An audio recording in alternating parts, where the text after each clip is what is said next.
Roll the intro.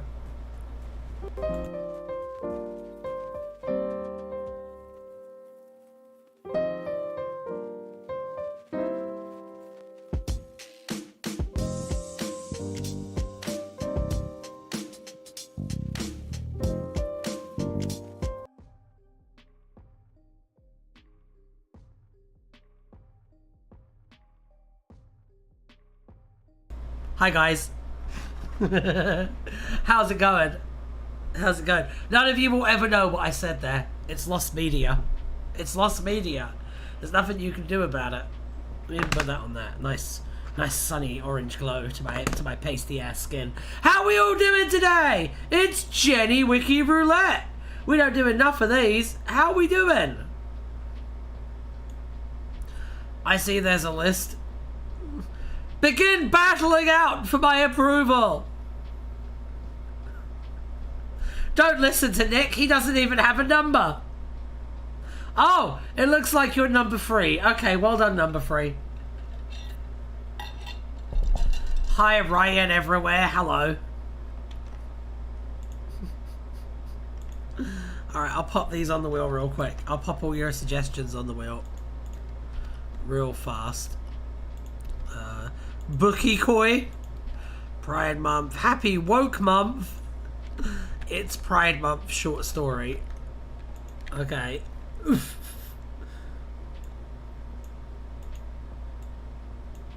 Let's see. You're boiling. I'm sorry. I'm sorry about that.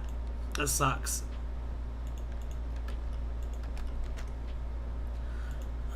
Okay.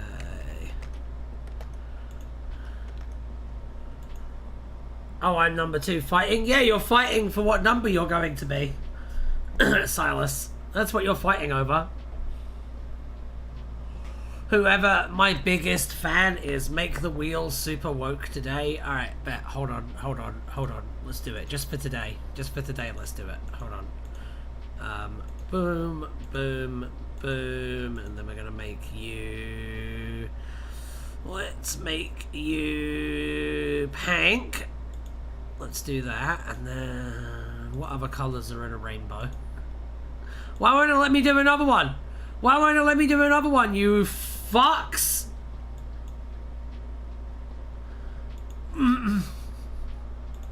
There we go. Close enough. Oh, that's a horrible shade of pink. Let me try and find a better one. It's like magenta. That's like aggressively horrific. Alan, please.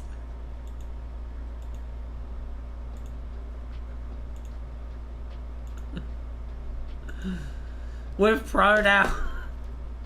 I know, it literally does burn your eyes. This is why I usually have Alan just red and black. Because it really does, like, burn your eyes. It really fucking does. Hold on. We're returning to the classics. We're returning to tradition. I don't like this wheel. Colouring hurts my eyes. I know, imagine what it's like when it spins.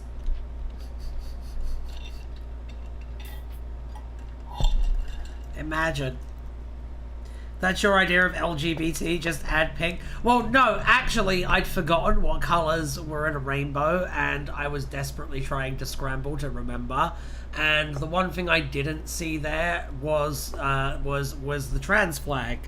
And so that was my attempt to include that. And yes, I may have fucked up, Nick, but the point is that I tried. And that's the thing that you should all remember. Should we spin the wheel? We should probably spin the wheel. I mean, it might be a good idea to spin the wheel.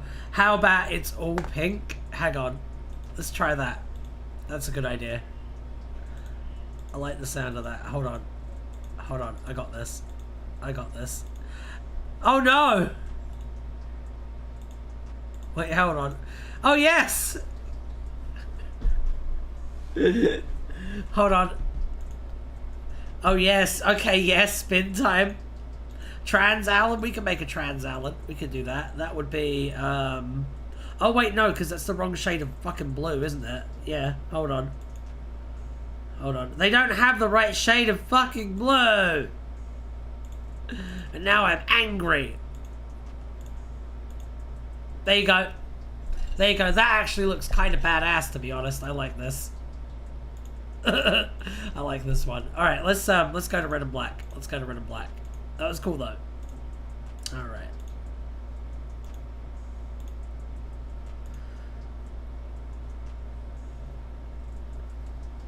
Alan is canonically trans. He identified as a female wheel when we began. Yes. All right, let's do it. Yeah, baby.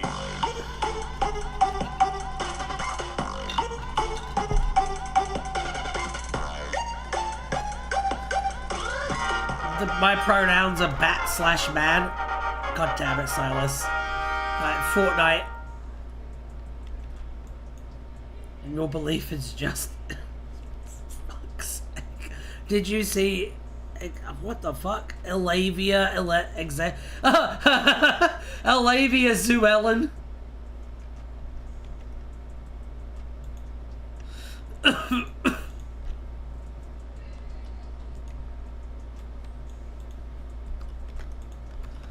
Elavia Zuellen. There we go. It is on the wheel. Alright, let's go. Let's go. Yeah, baby.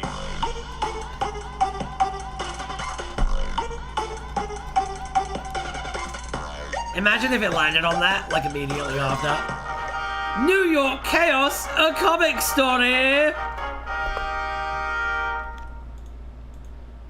He uttered the Doctor's name.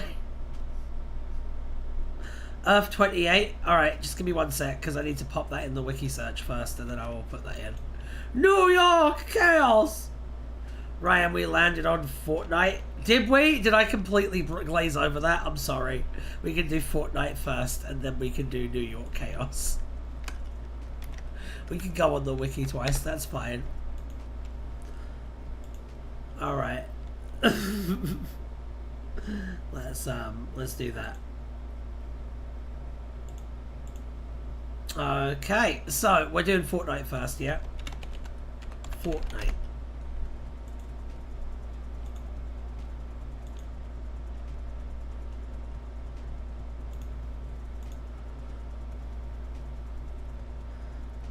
Ryan, we landed on Fortnite. Who is Jenny? Everywhere. No, wait, that's not the right answer.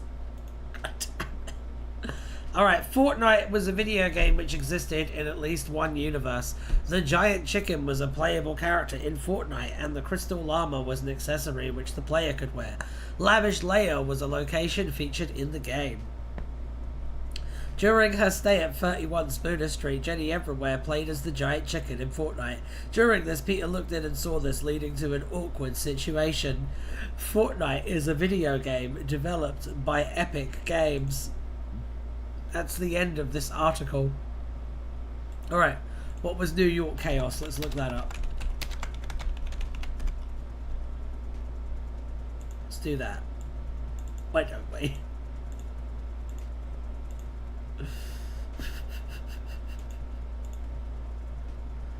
Brian, remember when the second Doctor said Fortnite?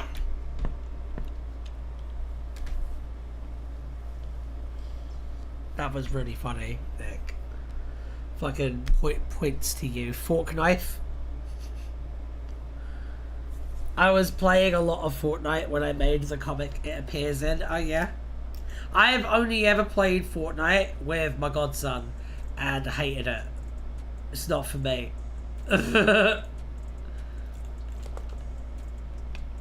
Alright.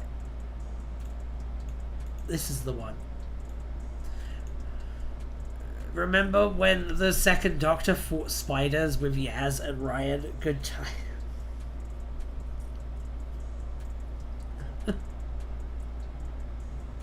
Remember when Jenny hit the graveyard? Fun fact, Fortnite was originally a zombie survival game, but it pivoted to being a battle royale game to steal the popularity of PUBG. That is true. That is true. New York Chaos was an infamous standalone Jenny Everywhere comic story written by Daniel Bocchiglieri and illustrated in full color by Anders Aloco. Hello, Aristide. The story that was originally among the original Barbalev stories and hosted on the original Jenny Everywhere website. However, it drew great controversy due to the portrayal of Jenny Everywhere engaging in what many Americans perceived as a tasteless endorsement of terrorism, and was effectively decanonized, being taken off the site. What the fuck? Add p. Okay, I will add p. That is fine. I will do that. I will do that. All right. Earth 28, Ozma, A Fable of Crabs, Freddy Fazbear. Okay. Remember when the 16.5th Doctor decided to start rapping to... God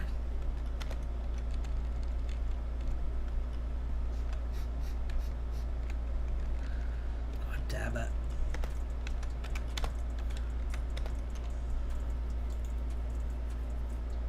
Wait, Jenny Everywhere did terrorism, apparently. Finally! God damn. What's all this, then?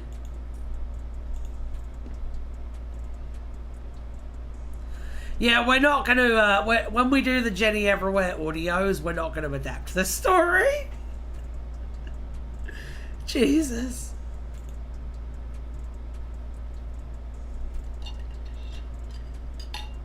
A role model we could all Jenny Every relate to.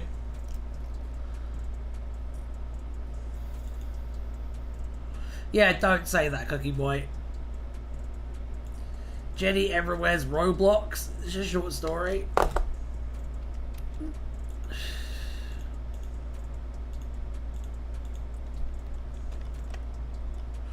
You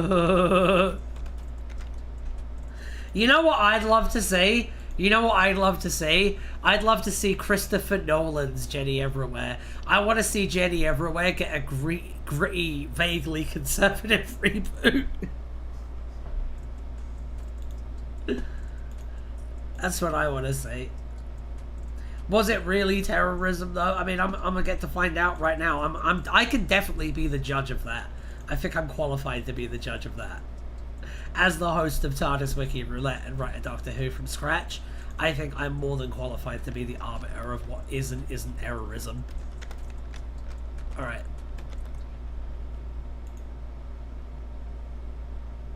Ryan Sacrificial is saying they're cooler than me. Send them to the principal's office and have them expelled! Jenny Everybody.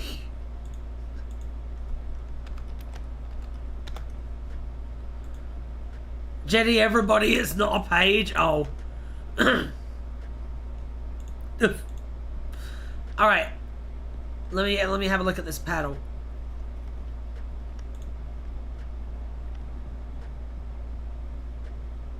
Oh. Oh.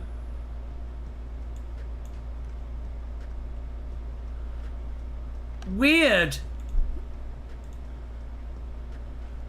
Weird. Alright.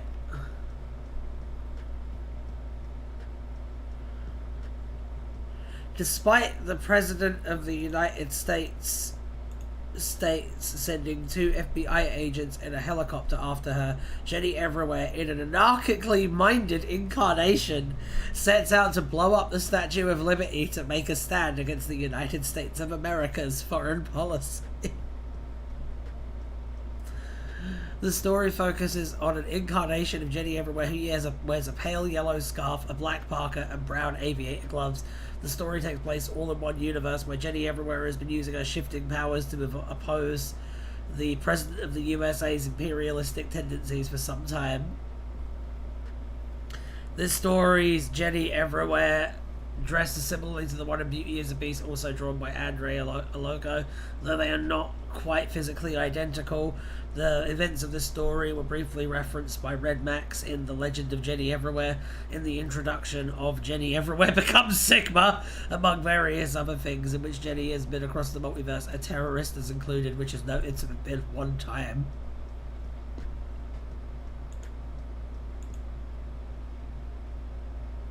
I don't think that's the symbol of the US that you want to target. I agree. I agree, Najawin. The president is 100% drawn as Bush, by the way. Do they have the entire story? They do.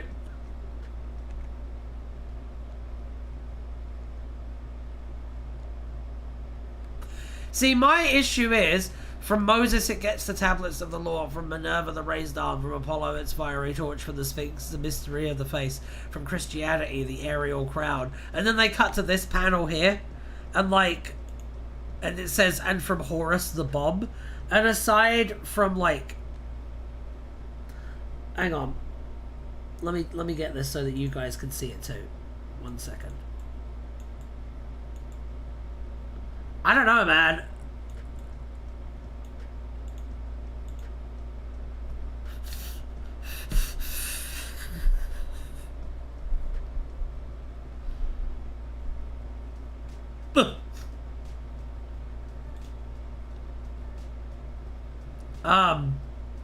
Let's look at the last page.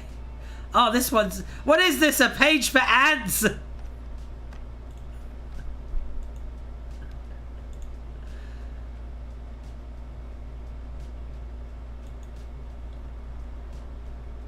Yeah, no, that's pretty bad.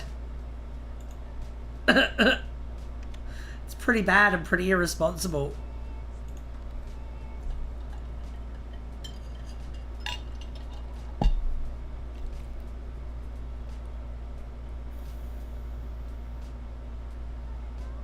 My D&D character would approve of the chaos. Drawn as Bush. He's not drawn as Bush. He is Bush. He is 100% Bush. He is 100% Bush. It's a bushy bush. A bushy bush indeed. Alright, we're gonna roll the wheel again. Yeah, baby.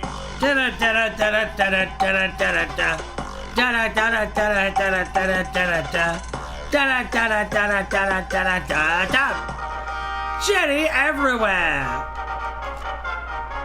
Time to wash our mouth out with laughs. Alright, let's take a look.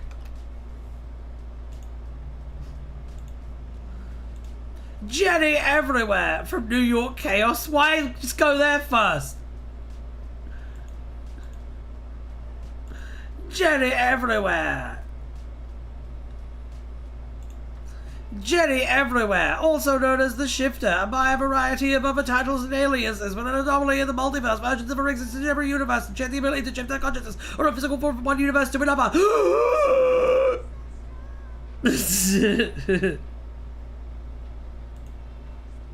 This page is way too long. I imagine this page is... Oh, no! No! No! No! I'm just gonna scroll through this real quick. This is a big no from me, dog.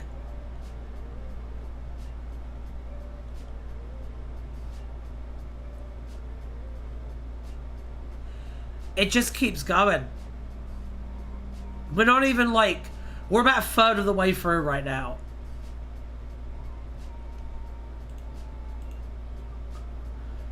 Oh my god. Oh my god.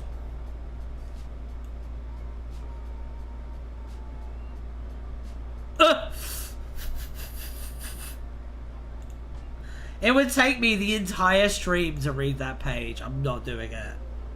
I'm not doing it. You can fucking kick rocks, frankly. Alright. Spin the wheel again. Yeah, baby.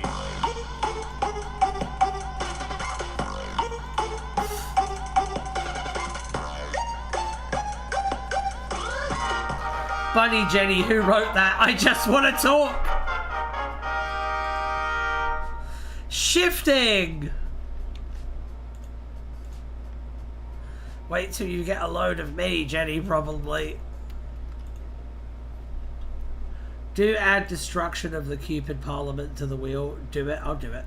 I'm not reading that page, Silas. No.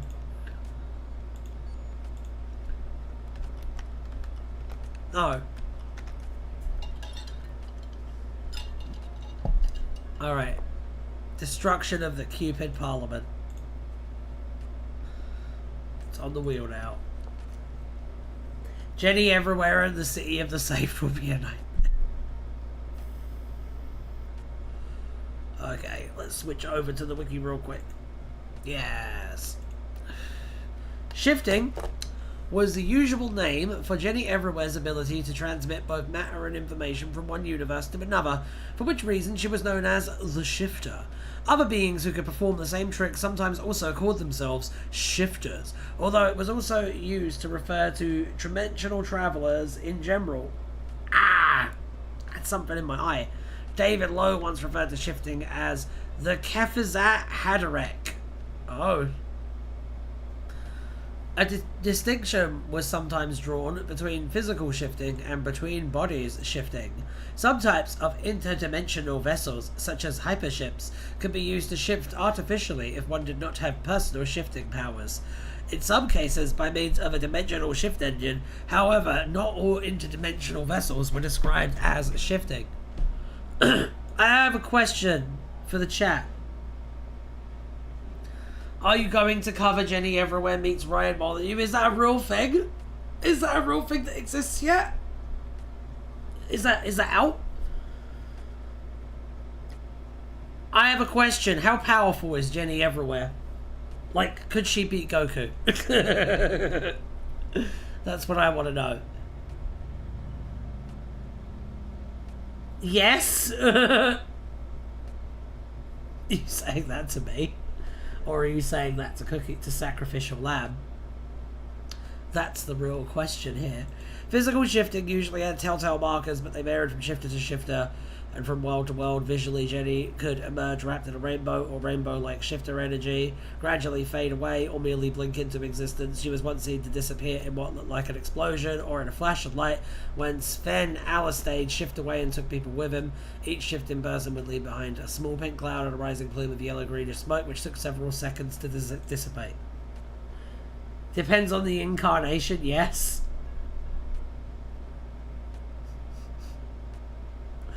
But there's probably a bunch that can.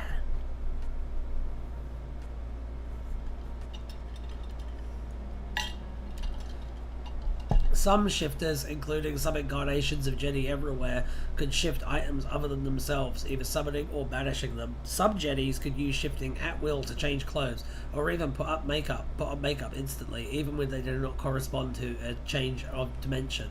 On the other hand, for some Jennies, such as the one who travelled along board the Wilson, shifting objects into their graph was an exchange. Like, because, like, how far does the shifting power go? Like, could she, like, open up a portal and a meteorite falls through and that just smashes into the person she's fighting? Like, could she only do it to herself?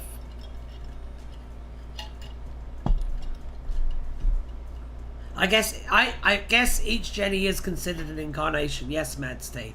That does seem to be what the case is. The change could be random, subconsciously guided or controlled with greater precision. The Jenny of the Disc World could summon objects to her close vicinity without actually having to touch them, enabling her to shift more sand into an hourglass without opening it. It goes as far as the writer? Okay. Well, she'd need to know the exact coordinates of a meteorite. So, probably. Again, depends on the Jenny. I would let her do it, but the meteorite would have to be a Jenny. That's perfect. That's perfect. Who's the most powerful Jenny? Shifting is an OP ability that hasn't really had its full potential explored. See, that's something that I'd be interested in talking about if I wrote a Jenny Everywhere story. Would be really getting into how her powers work. Because that's the thing that's really interesting to me. Oh, so Jenny should take some time to set up asteroids in orbit around the sun. Although some can keep the calculation in her head.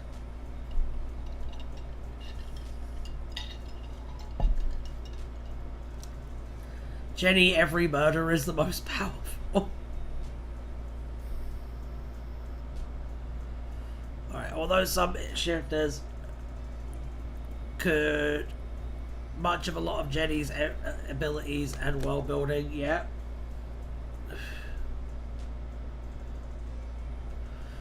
course, it must be noted that if a lot of her villains, e.g., Nowhere, are shifters too. So if they started playing that game, yeah. So don't you think it'd be interesting if you did a story that really focused on the shifting side and on like the applications of shifting, and then you had a shifter versus a shifter? Like, I think that would be really interesting.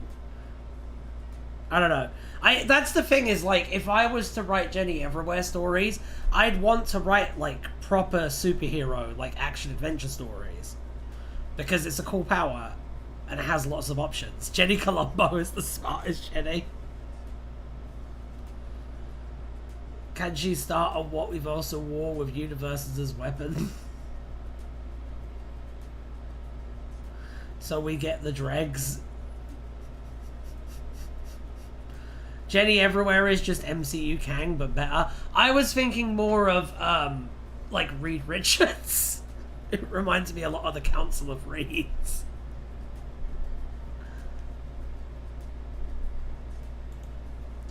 Although some shifters could exercise fighter control, the default state of Jenny Everywhere's powers was that when she shifted from one universe to the next, whichever possessions of her she was currently touching could be shifted as well. This allowed her to keep her clothes, scarves, and goggles when she shifted, but could be leveraged to incapacitate her. When wanting to keep Jenny tied up, Size Mobots tied her wrists together using her own scarf, meaning she could not simply shift away to free herself, as the bonds would be pulled along. There is a Jenny Everywhere governing council, to be fair. Thing is, Ryan, I too wanted to explore the possibilities of Jenny, but right now I'm having a burnout. I'm feeling a bit burnt out too. I completely understand that, Xavier. If Jenny is Reed, is there a Maker Jenny? I would assume yes. Jenny, but she is a frog. According to one account, it was difficult, at least for some incarnations, Jenny Everywhere to abuse one shifted powers to teleport within a single dimension instead of from one universe to another. While this can be possible with great strain, it greatly damaged the shifter to the point of dying shortly after achieving the feat. However, other accounts show Jenny using her shifting powers to teleport over short distances with no issues, showing this was far from universal. I mean, you would just have Jenny have a universe that she knows is basically the same as hers, and then she could shift from that universe. She could go like halfway to that universe and then the other halfway to back to her universe, and she could use that to effectively teleport inside of her own space.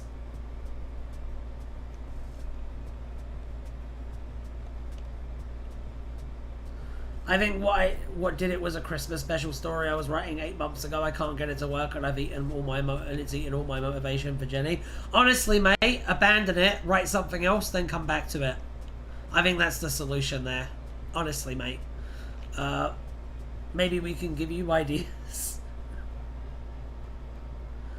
Jenny, every frog would be terrifying. She could summon infinite flies.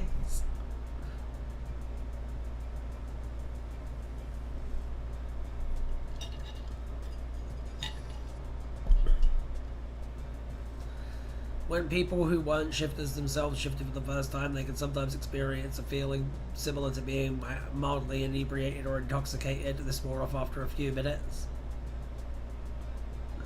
Shifter hangover was a condition which could occur as a result of excessive shifting in a compressed time frame. It would last until the fabric of reality around the shifter healed. In the meantime, they would cause small glitches in reality around them and be assailed by memories from other lifetimes. A counterpart problem also existed known as parallel bleed syndrome. It was an effect of too many incarnations of the same individual being in one place that would start to send echoes of the experience to other counterparts not involved in the event. Even dimensional travelers, such as the man with no name, who do not otherwise have a psychic network with his other selves and use the D-jump device instead of innate shifting powers, could be affected. Okay.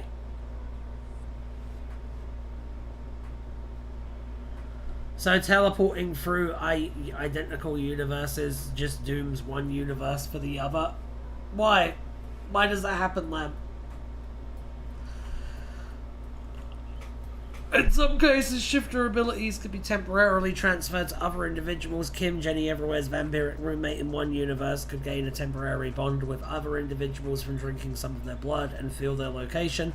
When she drank Jenny, she temporarily became linked to the mental network of Jenny's Everywhere and temporarily gaining shifting powers herself. Although this quickly faded, Kim found the experience very overwhelming and preferred not to have to do it, but kept a bottle of Jenny's blood stashed away for emergencies with Jenny's consent.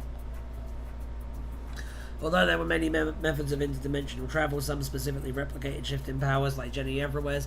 These included the shift guns built by one version of Laura Drake with Jenny's own help. Another version of Jenny attempted to replicate shifting by inventing the shifting chamber. Instead, she miscalculated and accidentally erased Bastion from existence.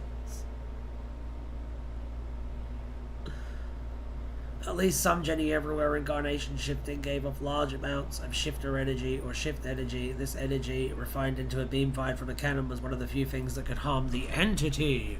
It seems to be tied to the life force of each individual shifter in some way, as it being entirely drained away would result in the death of the subject.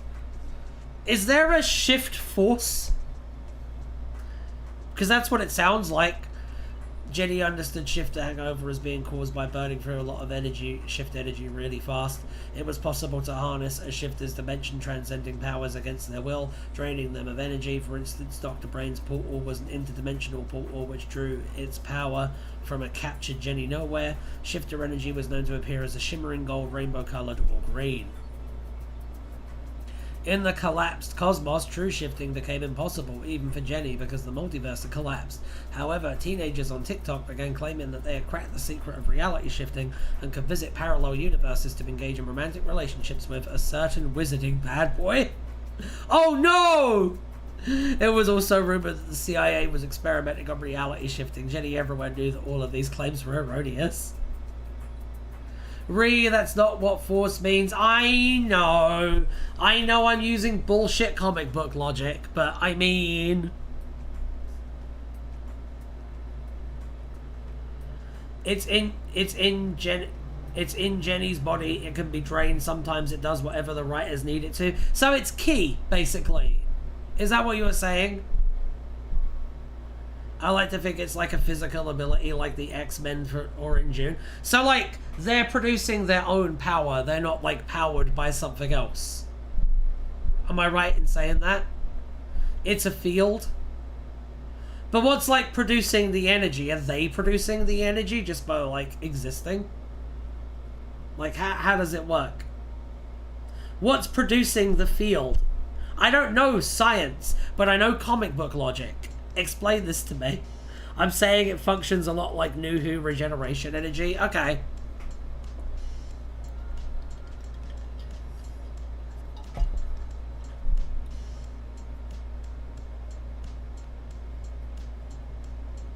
Yes, they produce the energy, probably.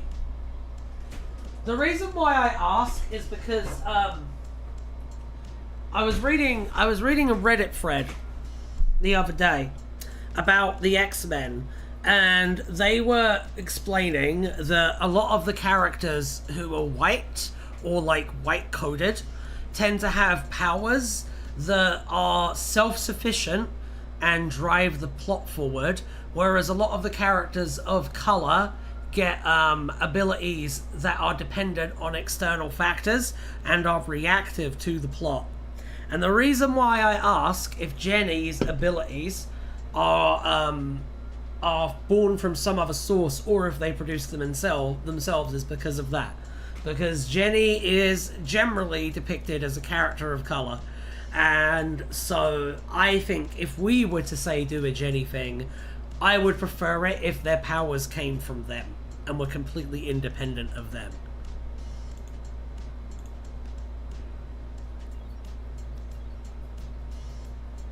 Jenny makes it maybe her mom exploded to make it all, but I won't go there!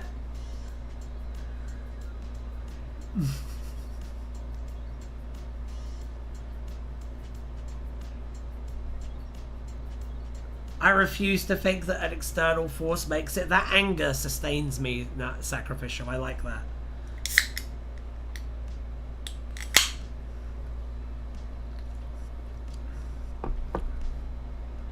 Some Jennies are from an external source, to my knowledge.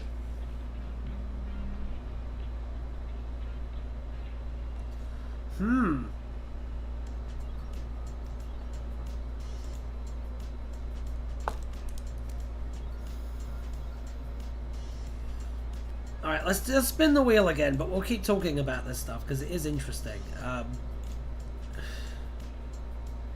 Okay. What would you guys say is the usual, like, status quo for Jenny Everywhere? Like, describe, like, the status quo situation that she's usually in. Yeah, baby.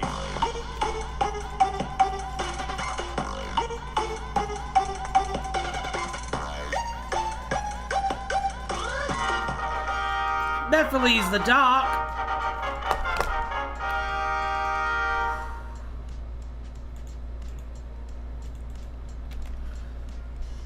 So what I'd like to do, if we were to like think about it in terms of like doing like audios, because I know that's something that quite a few of you want to do.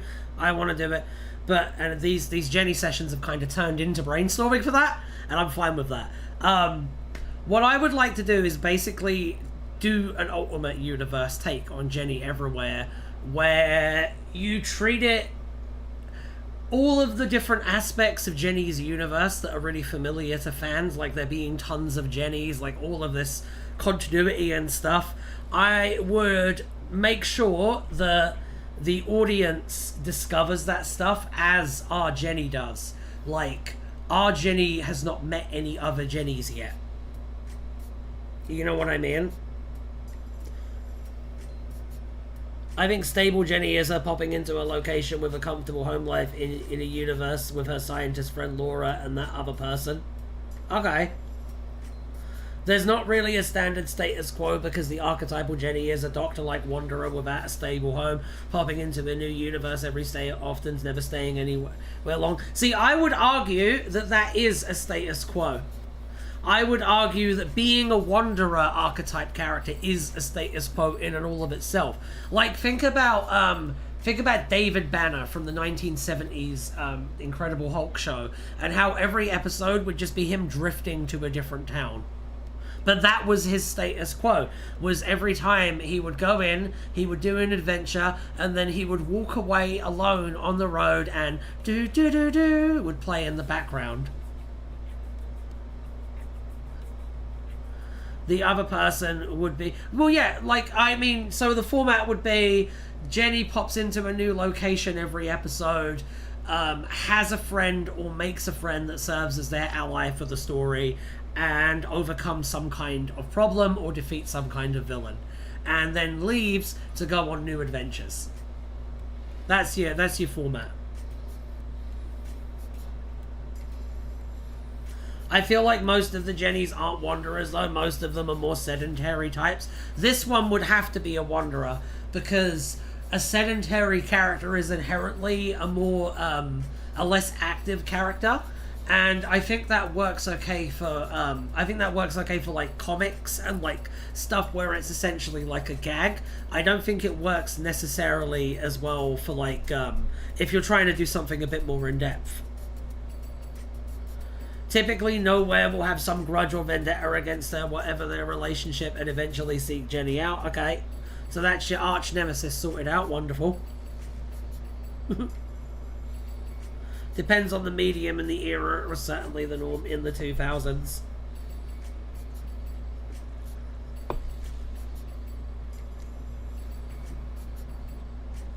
I don't know though. I feel like you would want someone more driven. I'd say that they have mostly houses, which means you could have a Jenny pop into her own ultimate home life.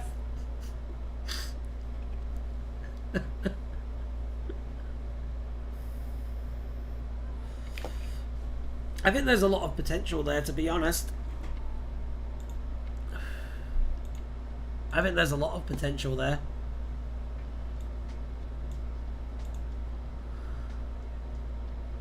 Jenny Anywhere / Penny Ever Anywhere's an apprentice or copycat. Their relationship might be mentor-student or a more fraught rival sort of thing. I generally prefer the sedentary types, to be honest. That's completely fair. I'd say, yeah, they have mostly houses, which means you could have a Jenny pop into her own alternate home life. I just personally prefer writing active characters. That's all, Aquana. I just prefer it. That's all. Are we including the parent mystery never explained plus goggles as base Jenny? I guess so. I don't know. I'm asking you guys. I'm asking you guys what are like the key essentials. Like, what are the things that if you were to see a new adaptation of Jenny Everywhere, you would expect to see? Like, need to be there. So far, what I'm getting is, I'm getting Jenny Everywhere. I'm getting the general structure of how the adventures work. And I'm getting the fact that they have an arch nemesis and like a Robin, basically, and a big evil dragon thing called Lord Greylix. She can still have a house as a home base. It's certainly useful if you want to have a version of Laura Drake about, as she's typically someone from Jenny's home, a childhood friend. You can write an active character. I know that. Oof. I know that you can write an active character who isn't a wanderer, but you can't write an active character who's sedentary. Fair, I just think there's more character potential if she's got a stable home life. That's true.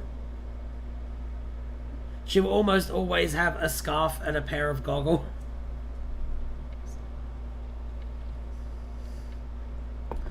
Personally, if I was doing a sort of soft reboot, I'd specifically avoid going into the Jenny tropes. No, it's fair.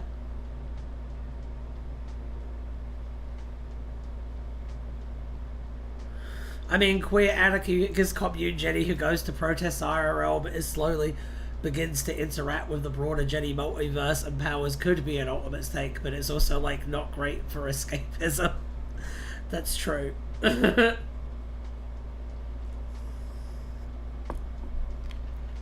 So Jenny's mom gave her the goggles and might have died in a plane crash and might be linked to her powers.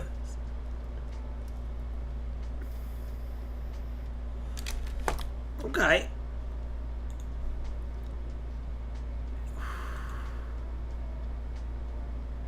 She's often an orphan who only remembers her mother from toddlerhood at best with the goggles/scarf as keepsakes. I like that. I think that's really universal. I think that's a really easy way to hook people in, like, emotionally. I think you gotta keep that. I think you have to keep that. Jenny's mother is implied sometimes to be Amelia Earhart. That's cool. I like that. I like that. But yeah, generally, I think the idea of the goggles and the scarf being like a keepsake from her mother is nice. I like that. Mephiles the Dark was an individual who existed in one universe. Mephiles the Dark once T-posed over to for observing this Jenny Everywhere informed social serial designation N that they may need to kill Mephiles, something N seemed perfectly happy with. Mephiles the Dark is a character from Sonic the Hedgehog. Yeah, I do like that backstory. Yeah, I think that having a really simple, powerful emotional hook like that, Aquana, gives you a lot of leeway to explore other things and kind of be wild. Because you can always go back to that. But yeah, Laura's a pretty big deal, whether you want her to be an ally, villain, or frenemy. The idea with Everywhere's Nowhere is that it's a serious hero arch-enemy thing, whereas Laura/Jenny is Nowhere's the Valiard, Laura's the master. I got ya. Playful. I got ya. When Laura's a villain. Well, you got Jenny Nowhere. You got Lord Greylix. It's a big evil dragon thing. I feel like all you would need is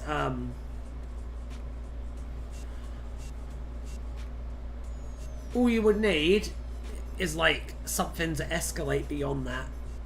And then you have a solid, like, arc. A piece of artwork that you commissioned for Jenny Everywhere Day just got finished. That's cool. That's cool. All right. Let's Let's pop on the wheel again, why don't we? Why don't we do that? Yeah. Yeah, baby.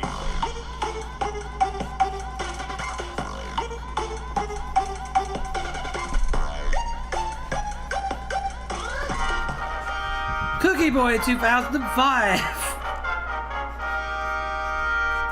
There you go, Cookie. Wonderful.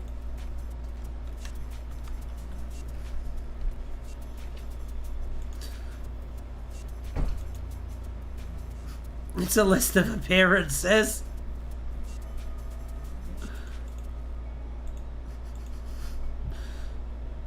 What it gives me is a list of appearances.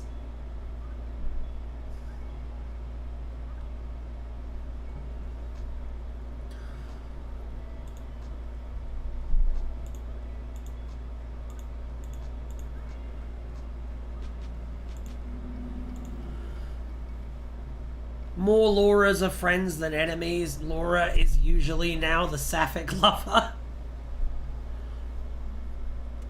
The way I write them typically, Laura was this lonely rich kid to contrast Jenny as the poor orphan, and somehow they meet and grow up as each other's soul and best friend.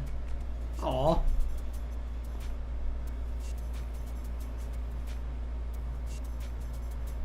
To be honest, I do almost prefer Everywhere/Nowhere as a ship to Everywhere/Drake, but we can have both. Gotta have a bit of polyamory.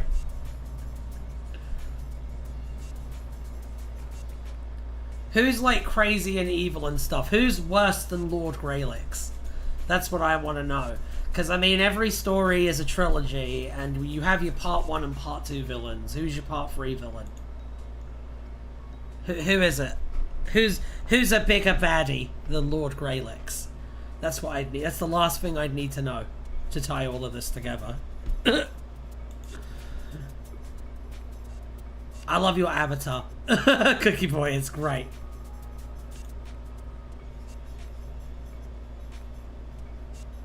It's great. One version of Cookie Boy existed in the oh, that's a lot of numbers. Where he was a creator of a series of comics. By one account, this version of Cookie Boy existed in the third universe. In one universe, Cookie Boy 2005 was a creator of various comics, including featuring Jenny everywhere. He died when the Earth was obliterated. As his Earth is destroyed.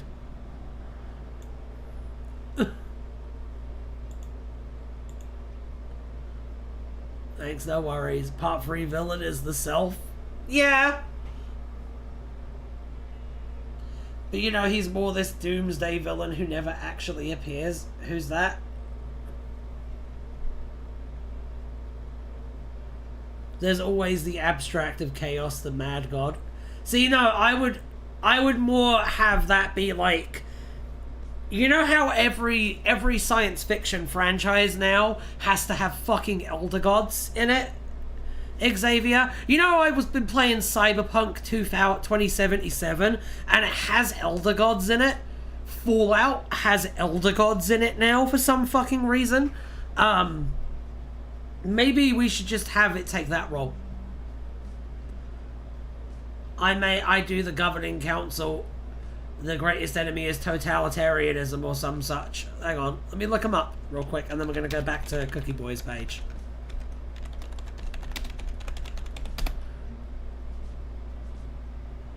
Let's take a look. Who's the governing council? Elder God dating sim.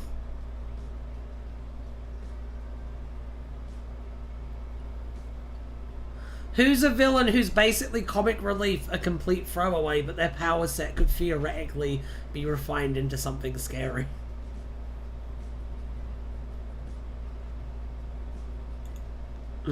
I'm going back to your page now, mate. It's okay. It's okay.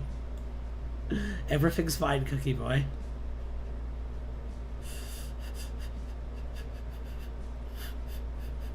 In one universe, the real Cookie Boy 2005 appeared more human-like than the majority of his incarnations and was once present in a city. Nuke a nice Roblox city. In one universe, Bookie Coy was a pink sky user who once reported on apparent Doctor Who delays caused by Russell T Davies. Watching Skibbity Toilet Wiki Roulette! In one universe, Wiki Boy 2005 was a viewer of Skibbity Toilet Wiki Roulette, commenting that it was boring and asking where Jenny Everywhere was.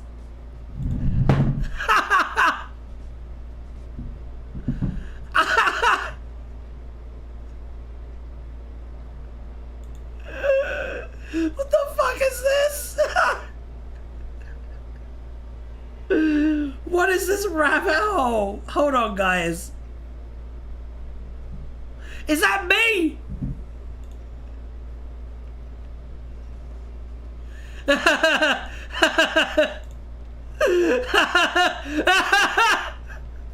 I'm grabbing that. I'm fucking having that. I'm fucking putting that on a poster on my wall. Oh, dearie me.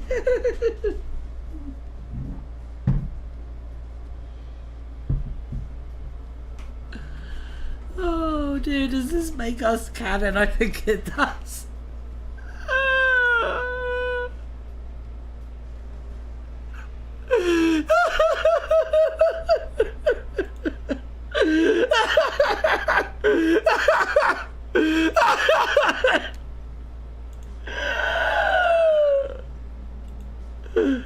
Oh, that's so good. Oh, dear. I just clicked on the video, bro.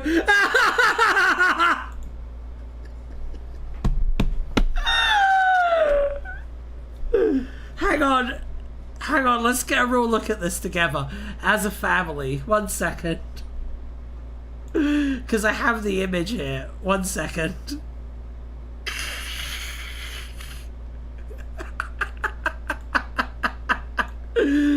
Oh god, there we go. Let's see if we can.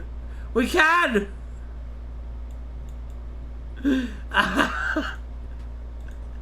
Let's see if anyone can tell the difference.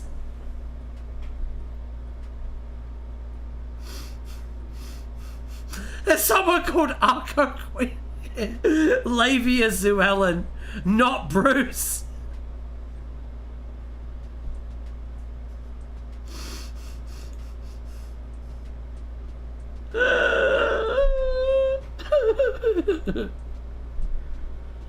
I did share this. No, I think I saw it, but like this is different. I wonder who's missing. David Tennant's just like everyone but Najawin. Oh, that was really fucking funny. Good job. Good job. Alright, let's spin the wheel again. Yeah, baby.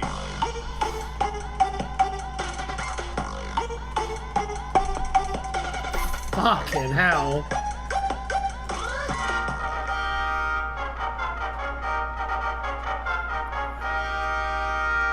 What?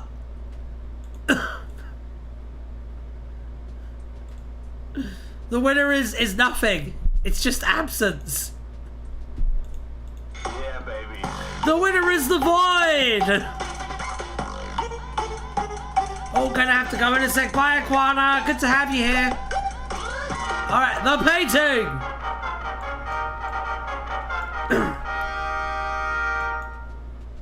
The painting. Let's take a look. Together as a family.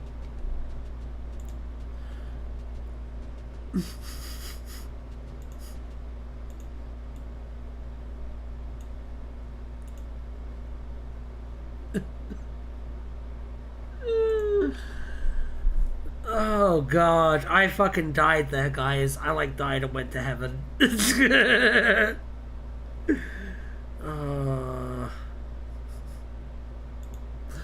The painting was the most famous work of art in the gallery of the strange and wonderful house, allegedly seeming realer than reality itself.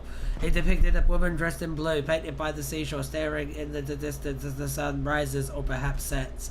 It could not be photographed, and all who saw it gave different descriptions of the woman besides the colour of her dress, only agreeing that she was the most beautiful woman who'd ever lived. Some believed that it depicted the woman the architect loved, and the architect had painted it for her, only for her to spurn him. In spite, he drowned himself in the tarn and cursed it. This would presumably make the woman the lady in mourning who haunted the ruined chapel close to the tarn. However, those who study the house's history held that this was a fabrication and was a curse of the tarn, predated the house. In any case, seeing the painting filled one with a deep longing that will haunt one to one's grave. Although this was sometimes a blessing, as the more powerful but perhaps toxic melancholy could place a pre-existing despair of grief in the hearts of some.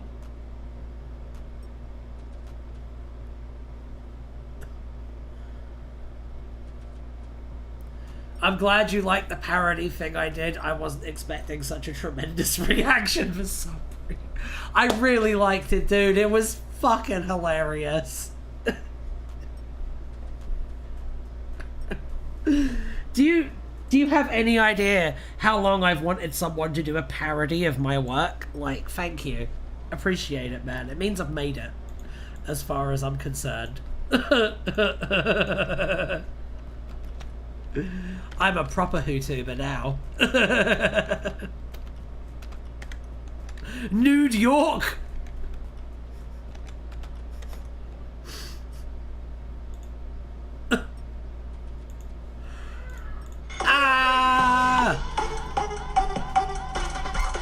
Baba baba baba baba baba baba bum. Baba baba baba baba baba baba. Everyone is ambivalent towards Miranda. Let's take a look at what this is on Jenny Wiki Roulette. You're a Jenny tuber now? What? No, that's fine. You know what? I'm quite happy to make the switch. I'm a fan of this now.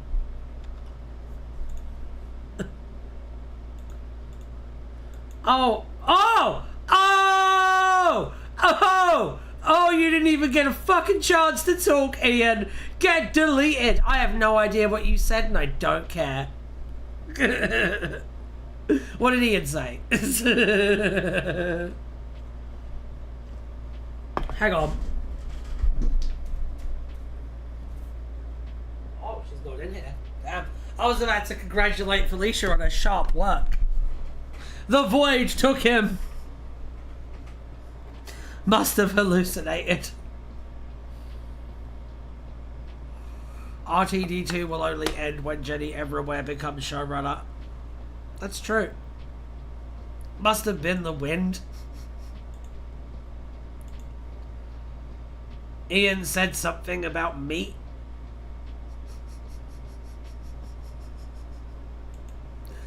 On the set of Everyone is ambivalent towards Miranda. In one universe included a very comfortable couch on which Jenny Everywhere slept during the time she stayed in the studio backlot in that universe. All he thinks about is meat. Good job, Felicia. Alright. Wait. Hello, I missed you. Yeah, baby.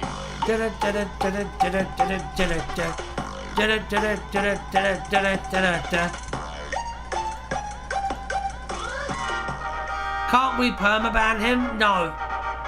It doesn't seem like you can permaban people. You were taking brownies out of the oven. That implies there are brownies. There are brownies. Ah!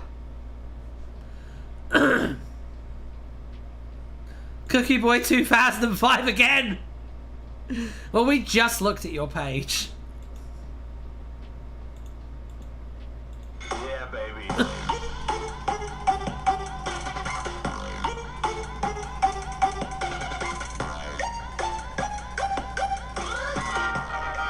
Omnigenic principle. What's the omnigenic principle? Let's find out together. As a family! The set of Everyone is ambivalent towards... Oh, wait, no. I already read that one. This is the one.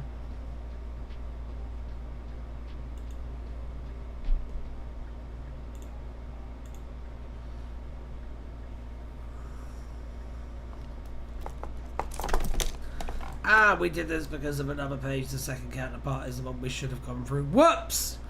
The omnigenic principle, also rendered in sentence case as the omnigenic principle, was the ad hoc theory describing the fact that there is a Jenny in every world. It had two forms, and different incarnations of Jenny everywhere differed on which they believed. The weak omnigenic principle simply said that a Jenny objectively existed in every known universe, while the strong omnigenic principle stated that this was an ontological necessity, and thus that the mere existence of a universe brought forth a Jenny to live there.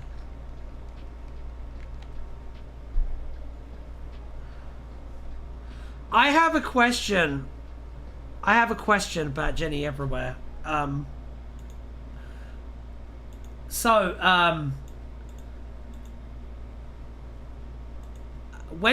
was Jenny Everywhere created? When did that happen? What year did that happen? 2002. Okay.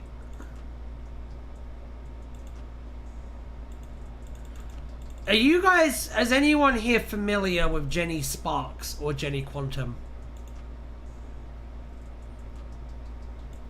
That's what I'd like to know. Because it's a very similar concept. And it's interesting that they're both called Jenny.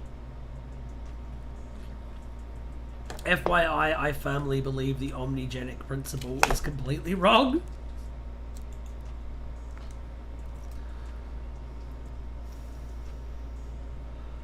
Never heard of them. Well, you should probably check that out. The DC well, the Wildstorm character, but yes, I suppose that is kind of correct now. Yes, but yes, the governing council affirmed that their research had left no ambiguity that the omnigenic principle existed. Jenny expressed that she was certain there was no conspiracy.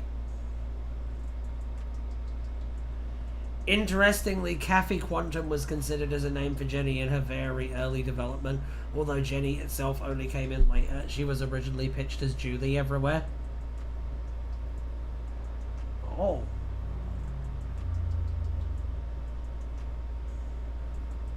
Which character are we talking about? We're talking about Jenny Everywhere, and how there's some similarities between Jenny Everywhere and a character called Jenny Sparks.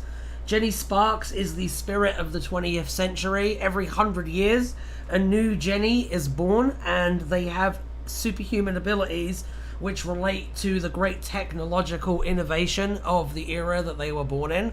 So the first Jenny was Jenny Fire, because cavemen discovered fire, and in the 20th century the Jenny for then was Jenny Sparks, who had the ability to control electricity, and the Jenny for the 21st century was called Jenny Quantum. And I think it's very interesting that Jenny Everywhere seems to take quite a lot of influence. I know Jenny Sparks, how dare you even imply that I don't? In all universes with no Jenny, there is a different type of Jenny. Define a Jenny Everywhere. At what point does a Jenny counterpart cease to be a Jenny? See, it's interesting as well, because Jenny Sparks and Jenny Quantum, they are members of the Authority, and the Authority have the ability to shift between universes. In fact, that's their main hook, is that a lot of the threats that they fight come from the multiverse, basically. Was Jenny Sparks' new Tom King solo good? Probably not. Probably not. Jenny Every Other isn't Jenny Everywhere.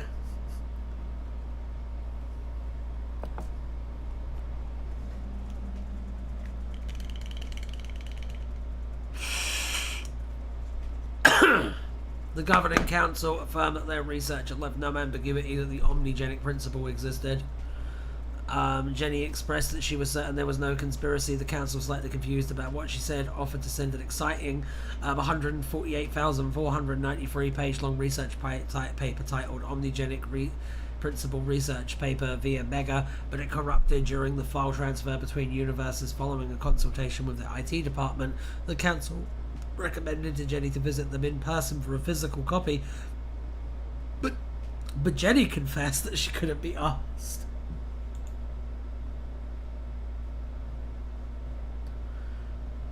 Ryan, are you Jenny Everywhere? I might very well be this universe's Jenny Everywhere, yes. The Authority are like Marvel's Exiles, right? I can't remember what the deal is with Marvel's Exiles. Hang on. Let me look up Marvel Exiles.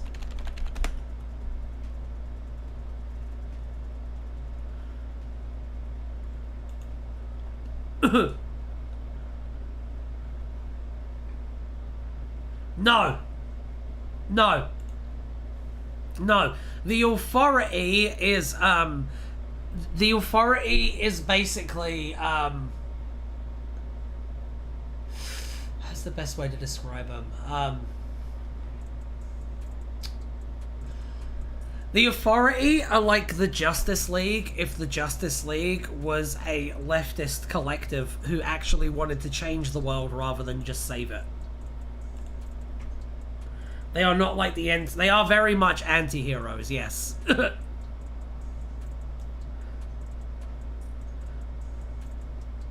I think the influences of Jenny are very much that slightly countercultural British comic scene of the 90s and noughties, Morrison, Moorcock, Luther arc, right? Yeah, so like I'm probably right. Because that's exactly the time that I'm talking about.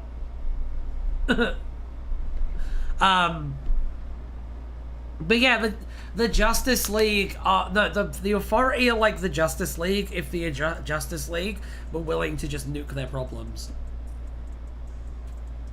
The way it was described was Exiles, but with big danger multiverse threats. See, like, they do deal with big danger multiverse threats, but half the time the villain is just the US government. And eventually they get sick of it and murder Bush and take over the government themselves. And then realize they're not qualified to run a government and give it back. That's what happened there. Justice League but based? Yes. Basically Justice League but based. Yes. Like, you know, in that new movie, how Superman intervenes in the not conflict, in big political topic right now. You know how Superman intervenes? That's because of the Authority. Superheroes did not intervene in real world conflicts before the Authority comic came out. The Authority will be in the DCU, so keep that in mind. Yeah, I imagine the Authority in the DCU will be the cool punk rock alternative to the Justice League. I imagine that that's what they're going to do. They have already put Wildstorm characters in the DCU, yes. Also, yes, like the stream, everyone. Please like the stream. I'm looking forward to Midnighter. That's the Wildstorm character I'm most looking forward to, because he's a badass.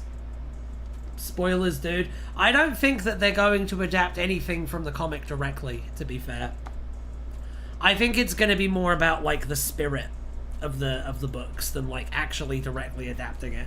Because a lot of it is very, it's very informed by early 21st century culture. Like, a lot of it is very early 2000s, and I feel like adapting more what the comic was trying to do than the specific stories from the comic. Like, there's one about the Church of Scientology, and, like, where Tom Cruise is the main villain. And, like, that would just seem dated now. Yeah, baby. I just want to see Apollo and Midnighter too. I completely get you. Cat! Oof.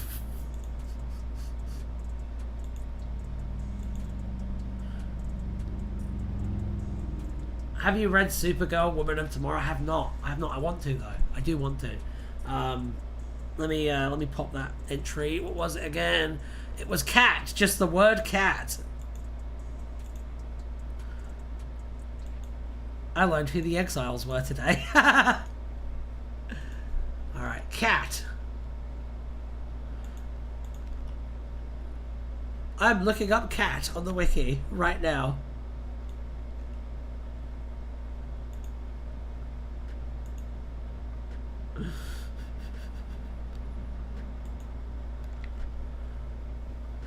The battle between dogs and cats on the wheel.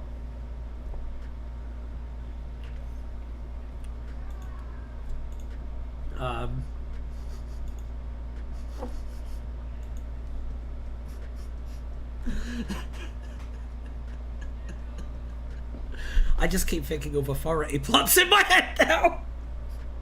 There's one where the main villain is Jack Kirby. Oh dear. Alright, let's just look. Let's look at this.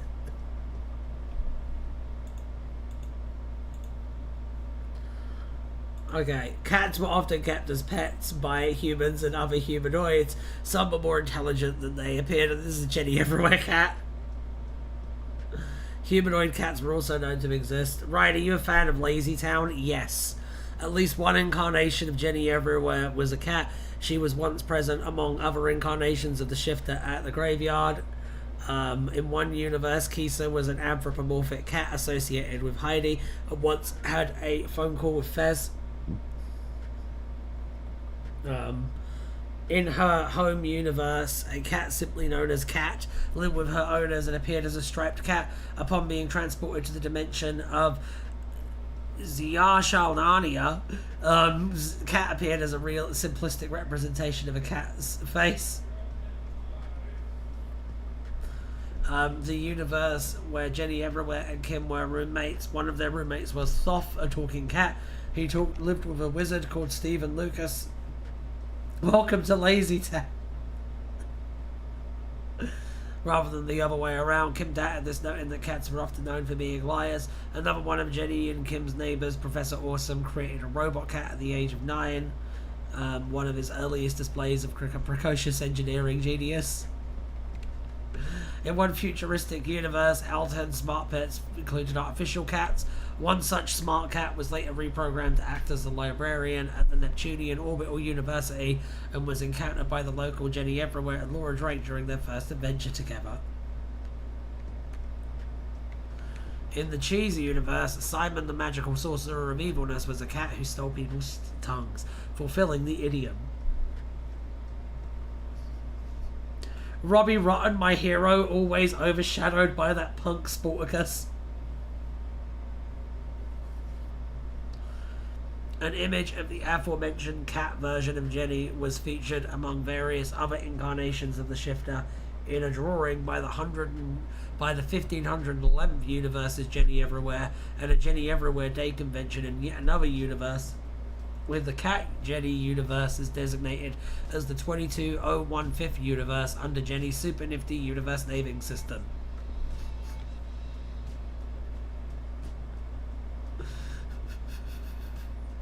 J Snuns.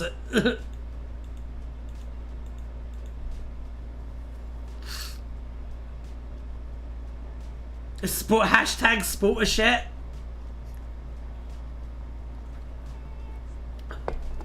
Ryan, you missed bits. What did I miss?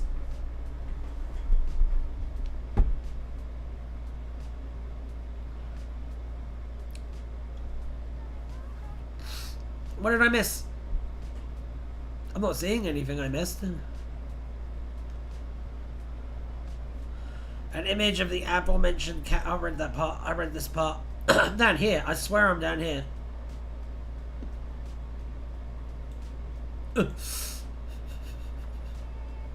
Yeah, after entering Universe FR419, the Jenny Everywhere of Universe 6891 used a disguise-o-matic to make herself appear as a cat Zuman, matching the inhabitants of that universe. She remarked that she was kinda cute as a cat.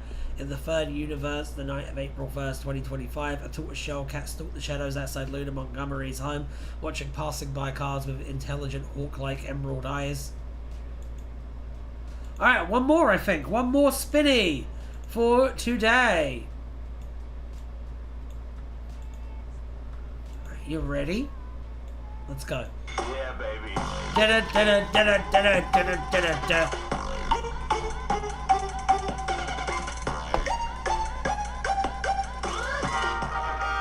Superman!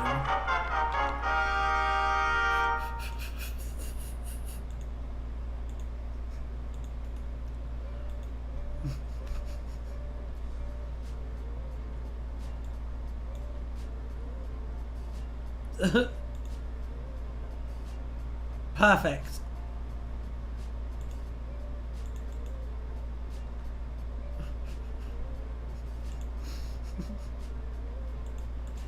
There we go. Superman! A version of Superman apparently existed in one universe alongside Jenny Everywhere. Jenny Everywhere once ran into Superman while on the roof of a building and, excited, ran along after the flying superhero, with Superman noticing before she did that she seemed to be headed for the edge of the building. An image of this version of Superman running with Jenny was featured on the Jenny Everywhere Wiki, where it was open on another Jenny's computer in her room in 31 Spooner Street shortly before Halloween. Alright, one more. We can do one more. We can do one more. Why not? Why not, I say? Why not? Yeah, baby.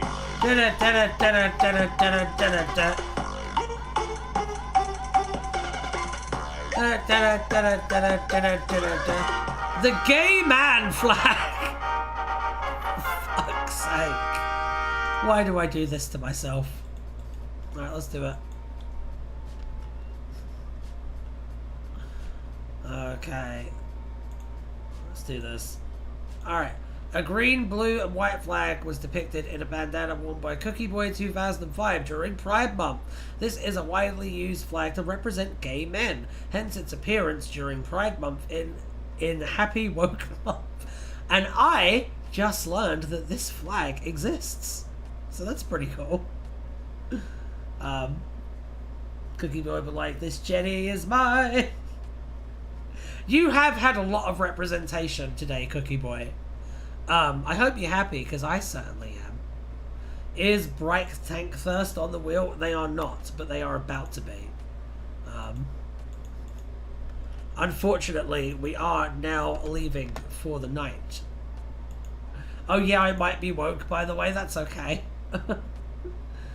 Alright, yeah, I'm wrapping up for tonight, but I will be back tonight on Twitch.